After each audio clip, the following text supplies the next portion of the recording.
안녕하세요. 고물상을 운영하고 있는 60대 후반 남자입니다. 남들한테 고물상 한다고 하면 눈살을 찌푸리는 분들이 가끔 있어요. 하지만 가진 거 하나 없던 제 인생에 이 고물상은 무엇과도 바꿀 수 없는 제 소중한 일터죠. 남들 눈이 뭐가 중요하겠습니까?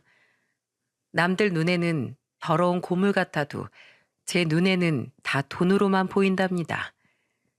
정말 믿을 거라고는 제 몸뚱이 하나뿐이었던 때가 있었기에 지금은 감지덕질합니다. 특히 가진 거 없고 배운 거 없는 저 같은 남자한테 시집와서 아내는 안 해도 될 고생까지 많이 했었답니다. 그때는 사랑하는 마음 하나로 결혼식도 올리지 못하고 단칸방에서 시작했었죠. 심지어 저는 부모님도 다 돌아가셔서 고 하나 다름없었고 정말 기댈 곳은 제 몸 하나뿐이었어요.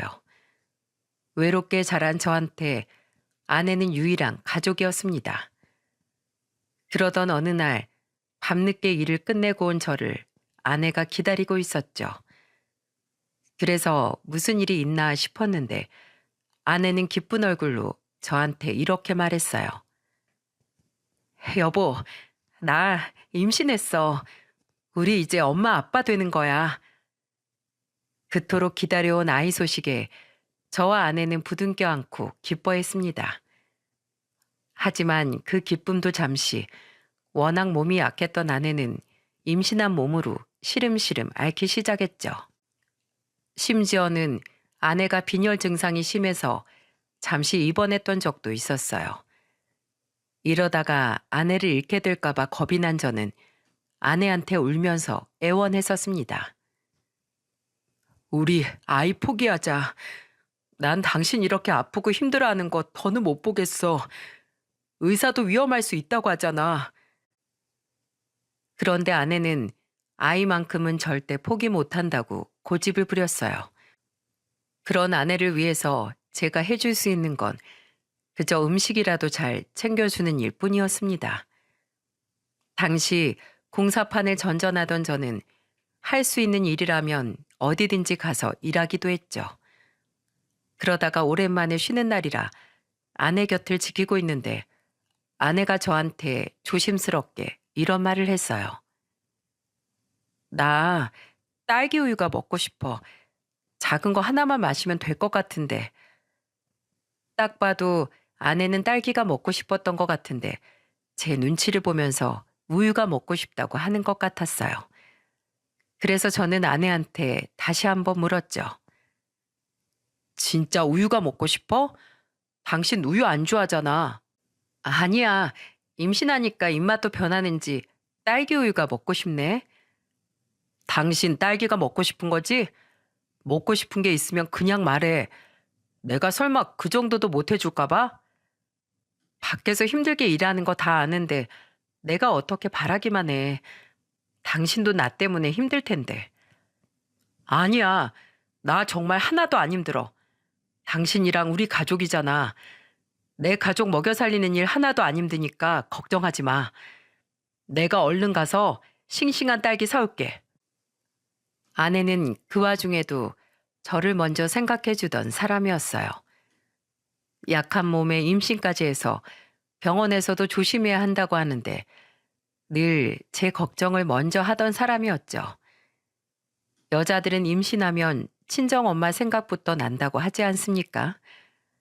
그런데 제 아내는 집안에서 반대하는 결혼을 했다는 이유로 친정에 가지도 못하고 있었답니다. 그래서 저는 아내한테 세상에서 가장 좋은 것들만 해주고 싶었죠. 그리고 그때 저는 동네 마트를 다 뒤져서 가장 알이 크고 예쁜 딸기를 사다 줬어요. 그때 딸기를 건네받은 아내가 행복하던 표정이 지금도 가끔 떠오릅니다. 없어도 너무 없던 찢어지게 가난한 시절이었지만 이런 사소한 것에도 행복을 느끼면서 지냈죠. 그러다가 출산일이 다가왔고 아내는 긴 진통 끝에 건강한 아들을 낳았어요. 아내는 지친 얼굴로 아들을 안고 눈물을 흘리며 말했습니다. 여보, 우리 아들이야. 당신 닮아서 울음소리가 씩씩하기도 하다. 고생했어. 이제 정말 당신 몸만 생각해. 우리 세 식구 앞으로 잘 살아야지. 아내는 힘겹게 고개를 끄덕이면서 아들을 품에 안았죠. 하지만 아내는 아들을 낳고 나서부터 점점 더 몸이 안 좋아졌어요. 애타는 마음에 병원을 가봐도 워낙 임신하기 힘든 몸이었는데 출산까지 했기 때문에 지켜볼 수밖에 없다고만 했습니다. 그때 저는 방법이 없다는 걸 알면서도 의사한테 매달리며 애원했었죠. 제발 살려만 주세요. 이렇게 포기할 수 없어요. 제발요. 정말 너무 애 같아서 하루하루 피가 마르는 것만 같았어요. 저는 아픈 아내와 어린 아들을 같이 돌보느라 그때부터 고물상에 고물을 모아 파는 일을 했었습니다. 시간을 조절하면서 할 수 있는 일은 고물을 모으는 일밖에 없었죠. 그러다 아들이 생후 9개월쯤 됐을 때 아내는 어느 날 일하고 들어온 저한테 이런 말을 하더라고요. 여보, 우리 재성이가 나중에 엄마 어떤 사람이었냐고 물어보면 정말 많이 사랑했다고 꼭 전해줘. 처음 안아봤을 때 세상을 다 가진 것 같아서 재성이 때문에 엄마는 너무 행복했다고 꼭 좀 알려줘. 갑자기 그런 말을 왜 해? 난 절대 말 안 해줄 거야. 그러니까 당신이 건강해져서 직접 아들한테 알려줘. 나 정말 살고 싶어. 진짜 꼭 살아서 재성이랑 당신이랑 평생 살고 싶단 말이야. 근데 다 틀린 것 같아. 이젠 내가 시간이 얼마 안 남은 것 같아. 그러니까 여보, 제발 내 부탁 꼭 들어줘. 여보, 정신 차려. 우리 행복하게 잘 살기로 했잖아. 당신이 이렇게 가면 난 어떻게 살라고. 저는 아내를 안고 오열하다 급하게 병원으로 갔지만 끝내 아내는 세상을 떠나고 말았죠. 이렇게 허망하게 재성이와 둘만 남겨놓고 가버린 아내가 원망스럽고 보고 싶었어요. 힘없고 능력 없는 스스로를 자책하면서 힘겹게 아내를 보내줘야만 했습니다. 그때부터 저는 인생에서 저를 지우고 재성이 하나만 잘 키우자는 생각으로 살겠다고 다짐했죠. 아내가 떠나기 전 저는 아내한테 재성이 정말 보란 듯이 잘 키우겠다고 약속을 했었거든요. 그래서 저는 제 옷이 다 낡아서 해줘도 항상 재성이를 위한 것만 샀었습니다. 엄마 없는 애라는 소리 듣게 하고 싶지 않아 항상 옷도 깔끔하게 입히려고 노력했죠. 아는 게 없던 무식했던 제가 할 수 있는 최선이었죠. 그리고 그렇게 멀끔하게라도 입혀서 보내면 다 괜찮을 줄 알았어요. 게다가 재성이도 별 말이 없어서 잘 크고 있다고 생각했죠. 그런데 재성이가 초등학교 5학년이 되던 해 가슴이 미어지는 일이 있었습니다. 그날따라 제가 조금 일찍 집에 갔던 날이었어요. 혼자서 숙제하고 있는 것 같길래 저는 재성이 머리를 쓰다듬어 주면서 말했죠. 우리 재성이 혼자 숙제하고 있었어? 아이고, 기특해라. 평소 같았으면 아빠라고 부르면서 반갑게 안겼을 재성이가 그날따라 좀 이상했습니다. 그래서 고개 숙이고 있던 재성이 얼굴을 보니까 눈물 콧물 범벅인 채로 울고 있던 거예요. 깜짝 놀라 저는 재성이 눈물을 닦아주면서 물었죠.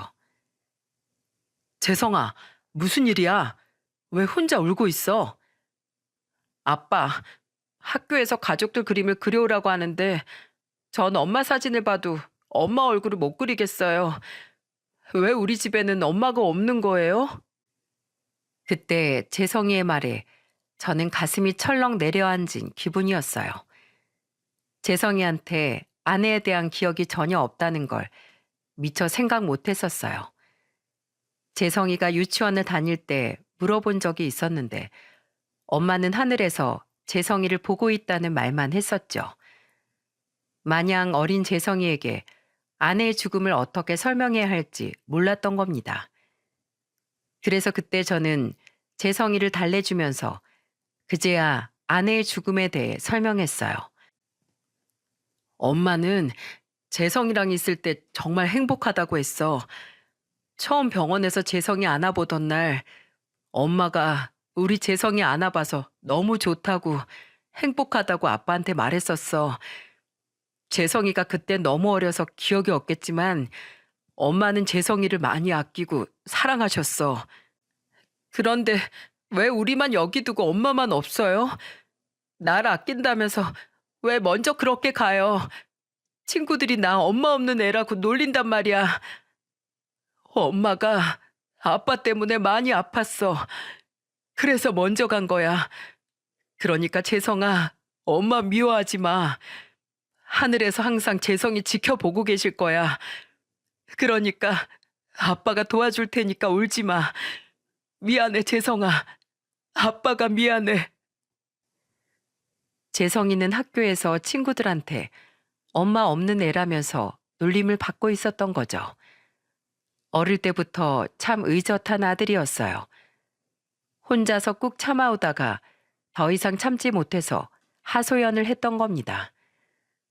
그날 저는 재성이 학교 숙제를 도와주면서 생전에 아내와 있던 일을 하나씩 들려주게 됐죠. 그동안 자식을 키우는 게 서툴러서 오히려 떠난 아내에 대해 말하면 아이가 더 엄마만 찾게 될까봐 그저 덮어두기 바빴던 겁니다. 하지만 그때 제가 아내와 있던 추억을 들려주니까 재성이가 오히려 좋아하는 거예요. 들려주는 이야기를 들으면서 새 식구를 그리는 재성이를 보니 왜 이제야 말했을까 싶었죠. 그 후 재성이는 한 번도 울거나 떼를 쓰는 일이 없었습니다. 남자애들 사춘기 되면 부모고 뭐고 없이 반항한다고 하지 않습니까? 하지만 재성이는 오로지 공부만 하는 착실한 학생이었어요. 그래서 고등학교 졸업 후 번듯한 대학교까지 들어갈 수 있었습니다. 그런데 재성이가 20살 초반일 무렵 저한테 불의의 사고가 생겼죠. 재성이 대학 등록금이라도 보태려고 곰을 줍는 일 외에도 과수원을 전전하면서 허드렛 일을 도왔었어요. 그때 배나무 파쇄 작업을 하러 갔다가 작업 도중에 왼팔이 파쇄기에 빨려 들어가는 사고를 당하게 된 겁니다. 이제 막 성인이 된 재성이는 큰 수술을 받고 나온 저를 보자마자 오열하며 말했죠. 정말 괜찮은 거예요? 왜 그렇게 위험한 일을 하시는 거예요? 괜찮어. 아빠 괜찮으니까 너무 걱정하지 마. 아빠마저 떠나는 줄 알고 제가 얼마나 놀랐는 줄 알아요? 제발 제 생각도 하면서 아빠 몸 좀 아끼시라고요. 그때 재성이는 아이처럼 울면서 제게 몸을 아끼라고 버럭 화를 냈어요. 꼭 옛날에 제가 아내한테 자기 몸부터 챙기라고 화를 내던 모습 같았죠. 그렇게 위험한 고비를 넘겼지만 저는 평생 왼팔을 잃은 채 살아가야만 했습니다. 하지만 일상생활에 문제될 건 없었어요. 원래도 오른손으로 생활하던 저는 오른손으로 고무를 줍고 다녔죠. 이가 없으면 잇몸으로 씹어 먹는다고 남은 한 손으로 악착같이 살았네요. 그 결과 재성이는 국내 굴지의 전자회사에 당당히 신입사원으로 입사했답니다. 제 인생에서 가장 이쁜 순간이었어요. 그런데 재성이가 첫 월급을 타자마자 뭘 했는 줄 아십니까? 글쎄, 월급의 90%나 되는 돈을 봉투에 담아서 건네는 겁니다. 그리고는 저한테 이렇게 말했어요. 아버지, 저 첫 월급 탔어요. 이거 받으세요. 아, 이게 뭔 돈이야? 설마 네 첫 월급 가져온 거야? 저 혼자서 키우시느라고 고생 많이 하셨잖아요. 그러니까 이 돈 받으시고 이젠 좀 편하게 사세요. 얼른 도로 집어넣어. 네 눈엔 네 아빠가 그렇게 능력 없어 보였어? 비록 내가 몸은 이 지경이어도 나 아직 내 힘으로 충분히 돈 벌 수 있어. 필요 없으니까 얼른 가져가. 이제 그만 고생하세요. 그냥 저한테 효도 바라고 사시라고요. 아버지가 힘들게 고물 주러 다니는 거 보면 전 뭐 편한 줄 아세요? 내가 너 다 이렇게 키운 거야. 난 이도 못 받으니까 어서 넣어둬. 싫어요. 저는 매달 아버지 용돈 드릴 거예요. 재성이는 첫 월급의 반도 넘는 돈을 저한테 주고도 매달 주겠다고 고집을 부렸습니다. 세상에 이런 아들이 또 있을까요? 저는 마음은 너무 고마웠지만 차마 그 돈을 받을 수 없었죠. 그래서 한참을 재성이와 실랑이를 하다가 결국 이렇게 합의를 했어요. 그래, 내가 졌어. 그럼 90%는 너무 많고 50%만 해라. 내가 잘 모아두마. 아버지 편할 대로 하세요. 그리고 급하게 필요하면 사용하셔도 정말 괜찮아요. 제가 살면서 효도할게요, 아버지. 재성의 마음에 저는 크게 감동했습니다. 이래서 자식 키운 보람이 있다고 하는 거구나 알게 됐어요. 그렇게 저는 재성이와 서로를 의지하면서 지냈죠. 하지만 아무리 오른손으로 고물을 주우러 다닌다 해도 나이가 들수록 힘이 들더군요. 그래서 그동안 모은 돈으로 고물상을 운영하게 됐던 겁니다. 외국인 노동자를 2명 정도 고용하니까 일이 훨씬 쉬웠죠. 게다가 요즘은 전부 다 기계로 해서 힘이 들만한 게 없었어요. 그런데도 재성이는 제가 일하는 고물상에 와서 일을 돕기도 했었죠. 재성이의 이런 마음이 참 고맙기만 했습니다. 그러던 어느 날 재성이가 드디어 저한테 반가운 소식을 전하더군요. 아빠, 다음 주에 시간 괜찮으세요? 나야 뭐 미리 말만 하면 시간 조정할 수 있지. 근데 왜 그러냐? 저 그동안 만나는 여자친구가 있었는데 다음 주에 인사시켜 드리고 싶어서요. 정말이냐? 아이고, 내가 열 일을 제치고라도 시간 빼둘 테니까 얼른 만나자꾸나. 뭐 하는 사람이야? 같은 회사 사람이야? 아니요. 다른 회사 다니고 있는데 평범한 회사원이에요. 우리 재성이가 사람 하나는 잘 골랐겠지. 저는 처음으로 아들의 여자친구를 만난다는 생각에 한동안 들떠 있었죠. 일단 처음 만나는 날이라 집이 아닌 한정식 집에서 만나기로 했어요. 요리를 잘 할 줄 아는 사람도 없으니까 그게 낫겠다 싶었습니다.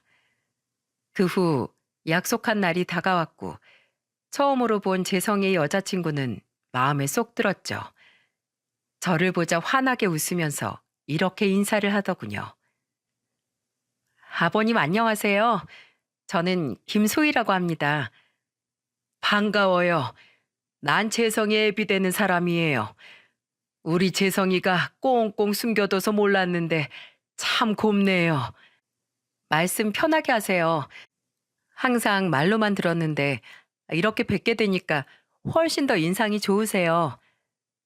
인상 좋다는 말은 처음 듣네. 그렇게 첫 만남부터 아들 여자친구의 말에 크게 웃었습니다. 아무래도 제가 팔도 한쪽 없고 얼굴도 시커멓게 글린 얼굴이라 낯설었을 텐데도 친근하게 대화를 이끌어가는 모습이 마음에 쏙 들었죠. 같이 밥을 먹는 중에도 아들 여자친구는 제 앞에 반찬을 끌어다 놔주면서 말했어요. 아버님, 이거 좀 드셔보세요. 맛이 참 좋네요. 그래, 너도 어서 먹어라. 괜히 나 신경 쓸 거 없어. 너무 맛있어서 재성 씨가 다 먹기 전에 아버님 드셔보시라고 제가 먼저 선수 친 거예요. 그 말에 아들과 저는 또 한 번 크게 웃었답니다. 이게 얼마 만에 밥상 앞에서 다 같이 모여 오순도순 대화하며 먹는 밥이었는지 몰라요. 이렇게만 들어도 제가 왜 보자마자 마음에 쏙 들어 있는지 예상이 되지 않으십니까? 이런저런 대화를 하다 보니까 어느덧 한 끼를 뚝딱 끝냈어요. 그리고 같이 차를 마시면서 저는 허심탄회한 이야기를 꺼냈습니다. 봐서 알겠지만 내가 다른 사람들이랑은 좀 다르지? 이미 재성이한테 듣고 왔겠지만 사람이 전에 들었을 때랑 직접 보는 거랑 다르잖아. 어때? 나 같은 사람 처음 봐서 당황스럽지 않어? 아니에요. 사람이 어떻게 다 완벽하겠어요. 신체적으로 부족할 수도 있고 몸이 멀쩡해도 마음이나 사상이 부족할 수도 있는 거죠. 저는 오늘 아버님 처음 뵙고 같이 대화하면서 참 건강한 분이라는 생각이 들어서 좋았어요. 주변에서 팔을 한쪽 잃은 사람을 흔히 볼 수 있는 거 아니잖아요. 그래서 혹시나 처음 보는 모습에 당황했을까봐 물어봤던 건데 예상치 못한 아들 여자친구의 답변에 놀랐죠. 그때 같이 있었던 재성이도 놀란 표정이었어요. 너무나 현명한 대답에 저는 호탕하게 웃으며 말했습니다. 아, 우리 아들이 사람 하나는 참 잘 봤네. 어디서 이렇게 현명한 짝을 데려온 거야? 이렇게 괜찮은 사람을 그동안 숨겨두고 혼자만 만났단 말이야? 앞으로 편하게 자주 봐야겠네. 우린 식구도 나랑 재성이 둘뿐이라서 단촐하니까 부담 없이 와서 놀다가. 네, 초대해 주시면 저야 감사하죠.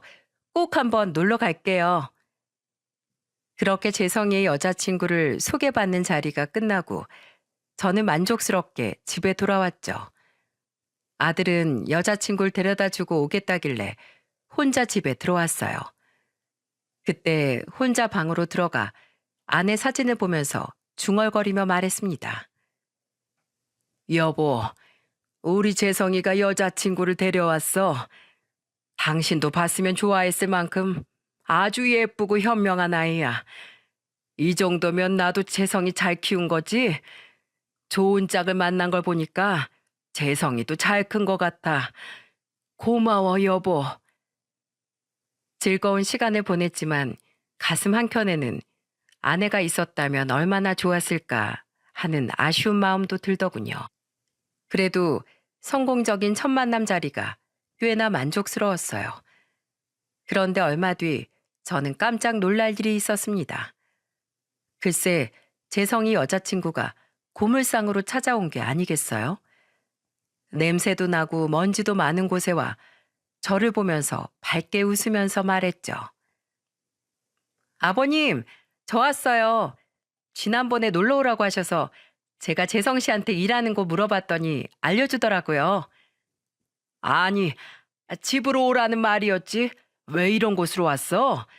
여기 냄새도 나고 아가씨들이 오기에는 먼지도 많을 텐데.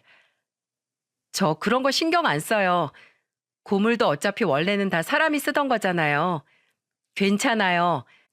아버님 곧 점심시간인데 사무실에서 이거 간단한 도시락이라도 좀 드세요. 자기는 괜찮다면서 털털하게 말하는 모습을 보니까 오히려 제가 당황스러울 정도였습니다. 그러면서 뭘 그렇게 챙겨왔는지 양손에 한가득 들고 왔더군요. 같이 사무실로 가자 재성이 여자친구는 종이 가방에서 긴 팔티를 하나 꺼내며 말했죠. 어제 제가 살 게 있어서 백화점에 갔다가 아버님한테 딱 좋을 만한 티를 봤거든요. 이게 바람도 잘 통하고 얇아서 밖에서 오래 일하는 분들이 입으면 좋대요. 얜 뭘 이런 걸 사왔어? 네 옷이나 사 입지. 이런 건 봤을 때 사야 필요할 때 입는 거예요. 아버님한테 정말 딱이죠. 재성이 여자친구는 제게 옷을 들어 보이면서 잘 어울린다고 쉴 새 없이 말했습니다. 그런데 옷이 긴팔이라서 조금 난감하긴 했어요. 옷을 사온 성의를 봐서 탈의실에서 옷을 갈아입고 나왔죠.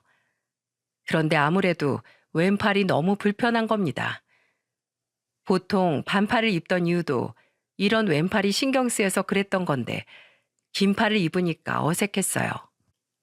그런데 그때 재성이 여자친구가 저를 보더니 왼쪽 팔통 옷을 가지런히 묶으면서 말했죠. 아버님, 앞으로는 긴 팔도 입어보세요. 왼쪽은 제가 이렇게 잘 정리해 드릴게요. 영광의 상처잖아요. 그리고 자외선도 강하고 제가 알아보니까 고물상은 거칠 물건이 많아서 긴 팔을 입고 일하시는 게 안전하대요. 녹슨 쇠 같은 거에 긁히기라도 하시면 어쩌려고 그러세요. 네가 그렇게까지 생각하는 줄 몰랐지. 고맙다. 재성이도 이런 생각은 못 해봤을 텐데 어떻게 그런 생각까지 했어? 그동안 재성 씨한테 아버님 이야기 많이 들었어요. 그래서 꼭 만나 뵙게 되면 제가 도움이 되고 싶었거든요. 그래서 저 노력 중이니까 어색해도 참아주세요. 이런 마음 씀씀이를 가졌는데 제가 어떻게 마음에 안 들 수 있었겠습니까? 그날 저는 재성이 여자친구가 주고 간 옷을 손빨래까지 해서 널어놨네요. 정말 하루빨리 한 가족이 되고 싶을 정도였죠. 그러던 중 드디어 상견례 날짜가 정해졌다면서 재성이가 전해줬습니다.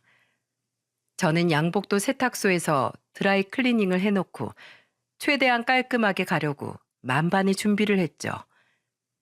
그렇게 상견례 당일 저는 잔뜩 긴장한 채 재성이와 같이 갔어요. 가보니까 재성이 여자친구 식구들은 아직 도착 전이었습니다. 저는 떨리는 마음에 맹물만 마셨죠.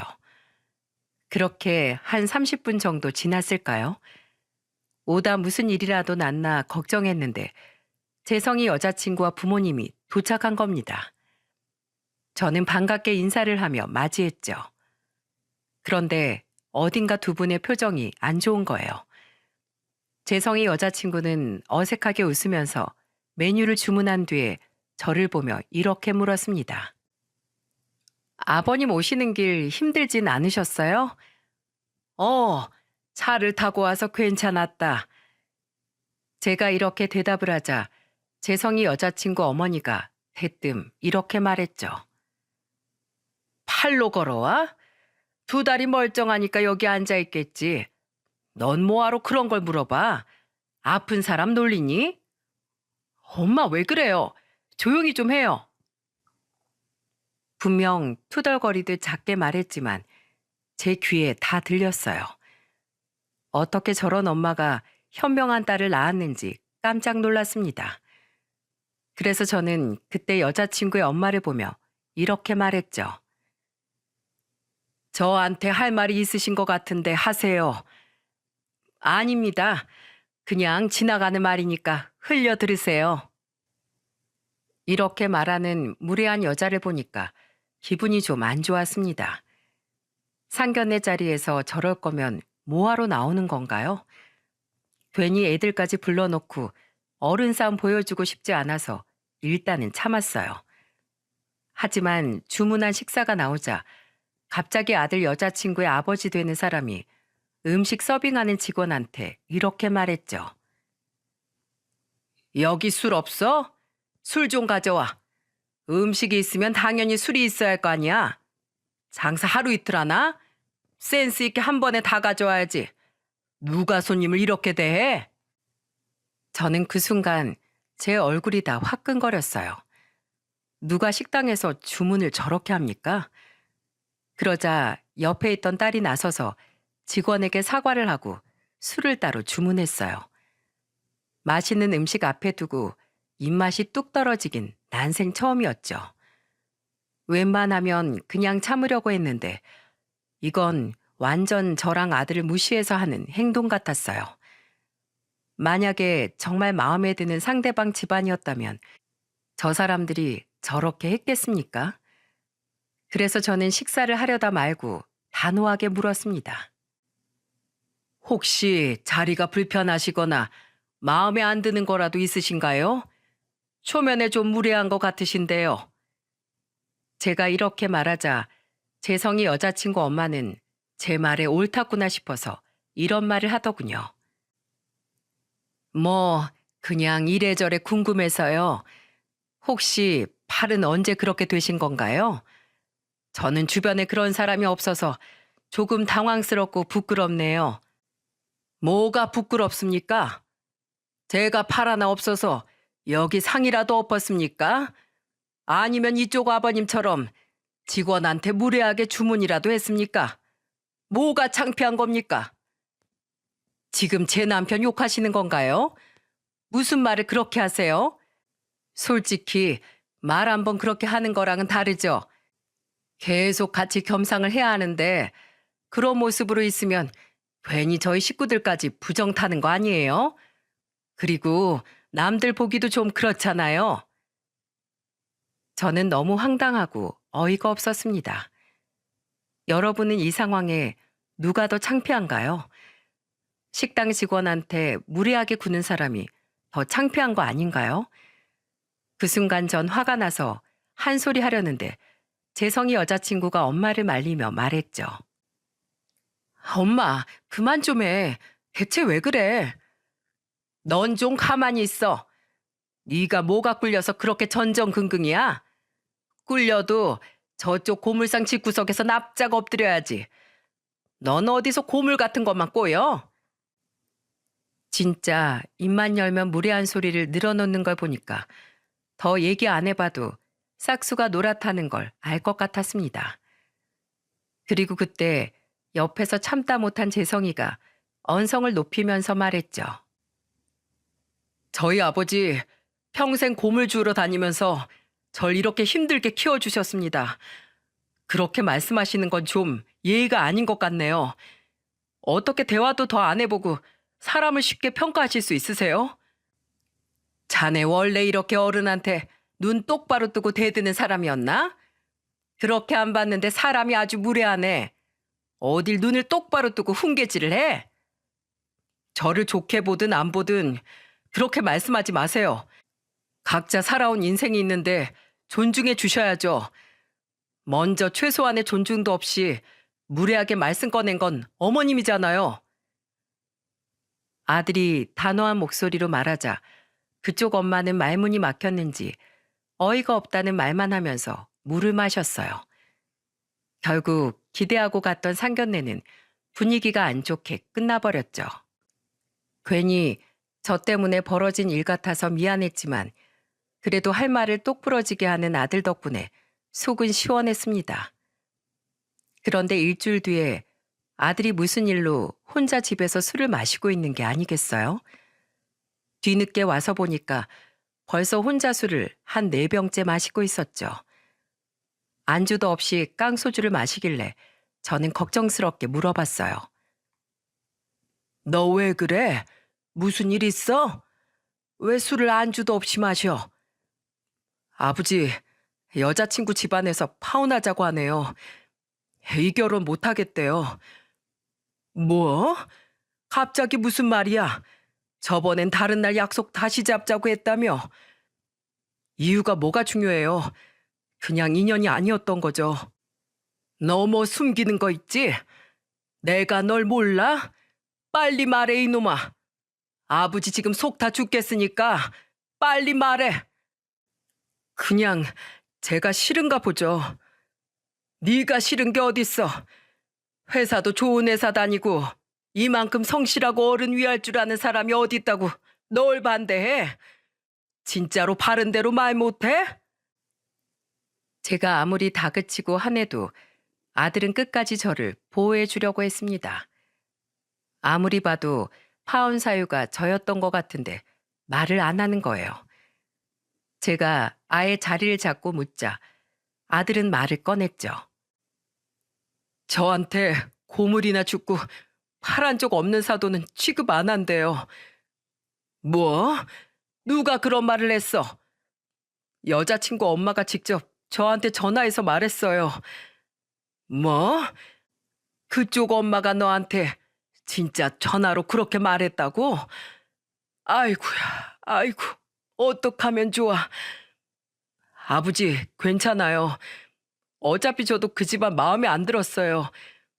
그냥 제가 지금 마음이 아픈 건 여자친구하고 헤어진다는 사실이 너무 마음이 아픈 거예요. 그 집안 사람들은 저도 어차피 마음에 안 들었어요. 그러니까 오늘 술 마시면서 다 털어버릴게요. 아무리 술에 털어버린다고 해도 안주는 있어야지. 기다려봐라.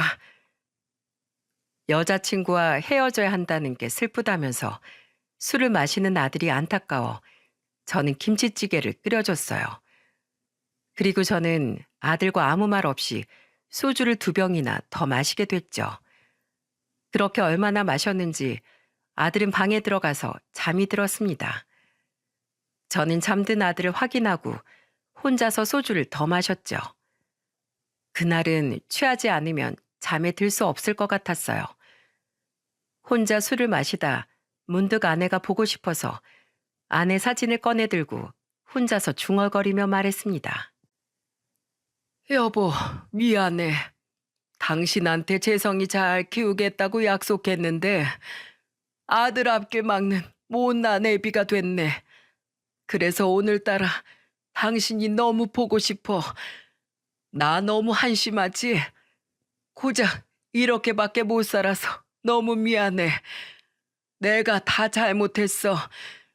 나 같은 아버지는 재성이한테 필요가 없는 것 같아. 아내 사진을 한 손에 쥐고 하염없이 울고 있었죠. 그때는 정말 재성이 곁에서 사라져야 될 것만 같았습니다. 그런데 그때 뒤에서 인기척이 들렸고 뒤를 돌아보니까 재성이가 서 있던 거예요. 재성이가 먼 발치에서 저를 보면서 숨죽여 울고 있었죠. 거실에서 제가 울먹이는 소리를 듣고 나왔다가 다 듣게 된 겁니다. 아들은 저를 보면서 울먹이면서 말했어요. 아버지가 왜 우세요? 아버지가 뭘 잘못하셨는데요? 저 힘들게 키워주시고 아버지 전 존경해요. 그러니까 자책하면서 울지 마세요. 하늘에 계신 엄마도 이런 건 원치 않으실 거예요. 이게 다 저 때문이에요. 제가 아버지 눈물 흘리지 않게 제가 해결할게요.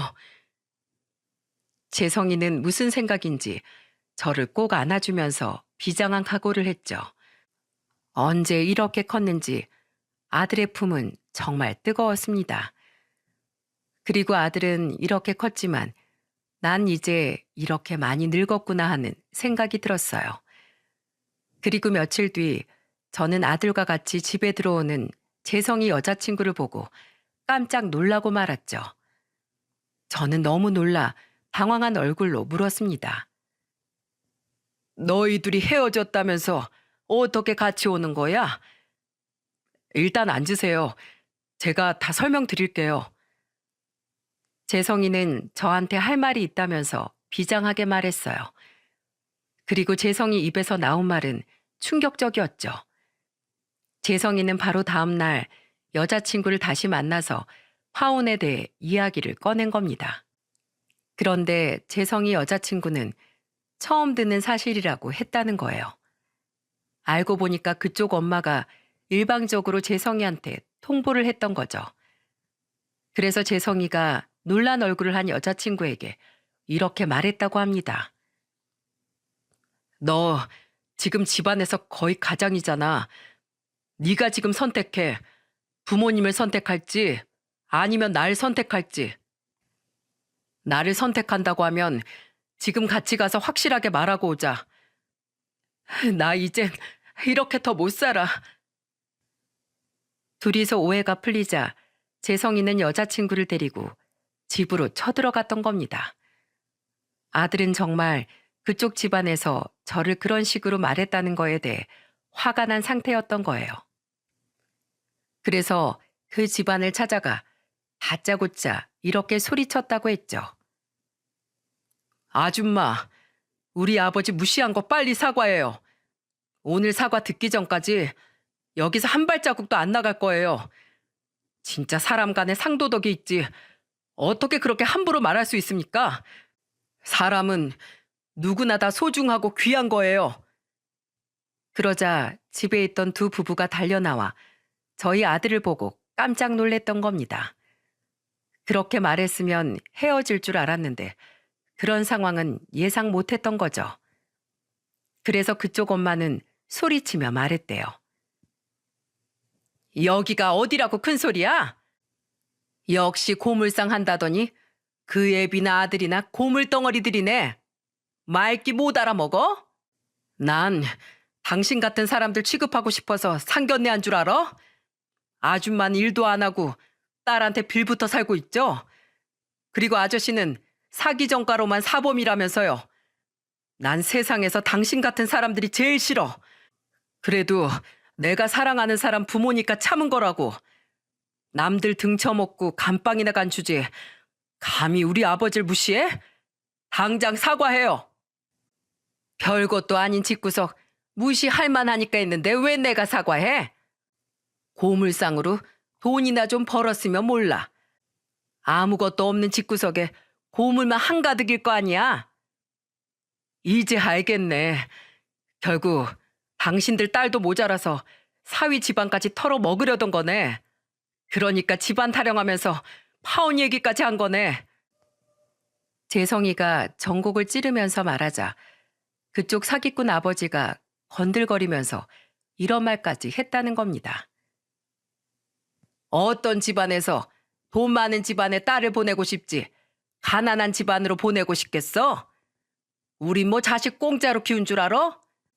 시집 가서도 딸 노릇하려면 빵빵한 집안으로 가야 될 거 아니야? 아들의 말을 쭉 듣다가 정말 기가 막혔습니다.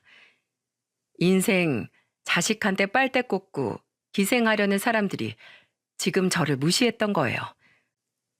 진짜 재성이 아니었으면 평생 스스로 자책했을지도 모를 일이었죠. 그래서 재성이는 그 아줌마를 보면서 비웃으며 말했다고 했어요. 아이고, 아줌마 아저씨 정신 차려요. 고물상 그렇게 무시해도 당신들보다 10배는 더 많이 벌고 사니까 당신들 앞날이나 걱정하고 사세요. 고물 주우러 다니면서 무슨 돈이 많어?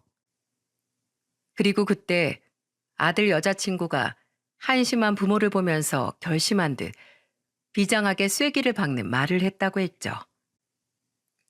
엄마, 아빠, 도저히 전 이렇게 못 살겠어요.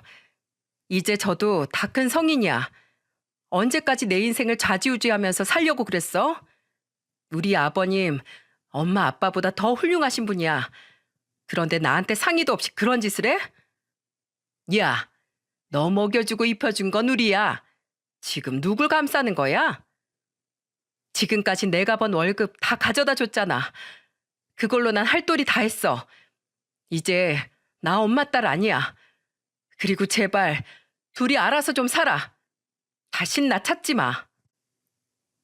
그렇게 재성이와 여자친구는 그 집안과 연을 끊고 온 거예요. 둘이서 큰일을 치르고 집에 온 두 사람을 보자 기특하기까지 했죠. 그때 예비 며느리가 울먹이며 말했습니다. 아버님, 저도 그동안 너무 힘들었어요. 25살부터 일을 시작해서 저 그냥 소녀 가장이었어요. 언젠간 정신 차리시겠지 하고 버텼는데 이제 알겠어요. 낳았다고 다 부모가 아니라는 걸 이번에 알았어요. 확실하게 연 끊고 이제 새 출발하고 싶어요. 저는 그런 예비 며느리를 눈물을 닦아주면서 달래줬죠. 그러자 그 집안은 난리가 난 거예요. 평생 돈 줄인 딸이 집을 나갔는데 제정신이었겠습니까? 그런데 전화로 난리를 치는데도 며느리는 정말 독하게 집안을 끊어냈습니다. 그 후 두 사람은 조촐하게 결혼식을 올릴 수 있었어요. 그런데 재성이가 저한테 뜻밖의 제안을 하나 해왔죠. 저희 아버지랑 같이 살기로 했어요. 둘이 살지 못하러 날 신경 써? 제가 원한 게 아니고 아내가 그렇게 하자고 했어요. 저는 며느리의 뜻이었다는 말에 깜짝 놀랐습니다. 그러자 며느리는 저한테 이렇게 말하더군요. 이제 아버님이 유일한 우리 두 사람의 부모님이시잖아요. 다 같이 살면 더 좋죠. 그러니까 저희 내쫓지 말고 같이 살아봐요. 그런 며느리의 말에 얼마나 고마웠는지 눈물이 다 날 뻔했죠. 긴 우여곡절이 있었지만 지금은 정말 잘 살고 있답니다. 며느리가 워낙 싹싹하고 야무진 성격이라 살림도 척척 잘하고 있어요. 그런데 그 집안에서는 결혼식을 올린 후에 뭐라고 했는 줄 아십니까? 글쎄 재성이한테 전화해서 이런 말을 했다는 거예요. 우리 사위 결혼식은 잘 올렸나? 아무리 그래도 결혼식엔 우릴 초대를 해야지. 내가 자네를 사위로 인정하려고 전하고 싶었는데 왜 그렇게 연락이 안 되는 거야? 누가 누굴 인정해요? 저희는 아줌마를 인정 못하겠다니까요. 그때 다 손절했잖아요. 저는 인성이 덜 되어 먹은 사람들하고는 상종하고 싶지 않습니다. 뭐라고? 상종 못해? 너 진짜 혼나고 싶어? 마음껏 해보세요. 저도 한 성깔 하는 사람입니다. 전화하지 마세요. 그리고 오늘부로 다 차단할 거니까 둘이 어디 북치고 장구치고 해보세요. 이렇게 말하고 전화를 차단했더니 글쎄 며느리 회사까지 쫓아간 거 있죠. 그래서 저는 그쯤 며느리가 임신을 했기 때문에 그냥 회사를 그만두라고 했어요. 그리고 며느리에게 이렇게 말했습니다. 나는 절대 내 자식들 안 굶겨. 그러니까 이제 회사 그만두고 집에서 손주 잘 키우면서 편히 쉬어. 우리 딸이나 아들이 잘 지내면 난 더 이상 소원이 없구나. 며느리는 저한테 다시 한번 고맙다고 말하면서 울었죠. 그래서 저희는 지금까지도 잘 살고 있습니다. 곧 있으면 예쁜 손녀가 태어나는데 너무 떨리고 한껏 긴장이 되네요. 손녀딸이 태어나기 전에 좀 더 넓은 아파트로 이사까지 했죠. 더 이상 거머리 같은 두 부부가 찾아올 수도 없게 숨어버린 거예요. 이 정도면 우리 딸 같은 며느리 잘 데리고 살 수 있는 거죠? 집안에서 웃음이 끊이질 않아서 너무 행복한 한때를 보내고 있답니다. 뒤늦게 찾은 행복인 만큼 잘 지켜나갈게요. 모두들 들어주셔서 정말 감사드립니다.